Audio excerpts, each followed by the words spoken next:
मध्ये आपण बघणार आहोत मसाला पुरी। तर त्यासाठी मी सर्वात आधी इथे गव्हाचं पीठ घेतलेलं आहे आणि नंतर रवा घेतलेला आहे। त्यामध्ये थोडंसं मीठ टाकून द्यायचं। आपण सुके मसाले पण टाकू शकतो। तर मी इथे थोडं लाल तिखट टाकलेलं आहे। त्याच्यानंतर तुम्ही बघतच आहात।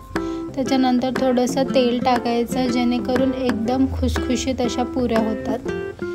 तर मग मी इथे कोथिंबीर कट करून घेतलेली आहे। इथे माझी मम्मी मला हेल्प करते आहे कट करायला।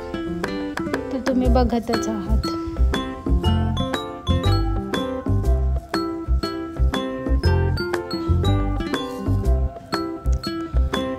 आता यानंतर याला व्यवस्थितपणे एक जीव करून घ्यायचं। याचं बॅटर रेडी करायचं। बॅटर रेडी करून छान थोडा वेळ मुरायला ठेवायचं। यात तुम्ही दही देखील टाकू शकता, त्याच्याने अजून टेस्ट छान येते। या अशा छोट्या छोट्या पुरी लाटून घ्यायचं आणि तेलातून काढून घ्यायचं। तर तुम्ही बघाल की किती छान अशी माझी पुरी अशी इथे फुललेली आहे।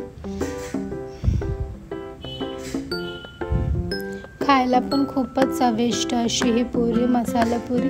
तुम्ही याला छान दही बरोबर किंवा चटणी बरोबर पण सर्व करू शकता। तर मस्तपैकी एन्जॉय करा मसाला पुरी।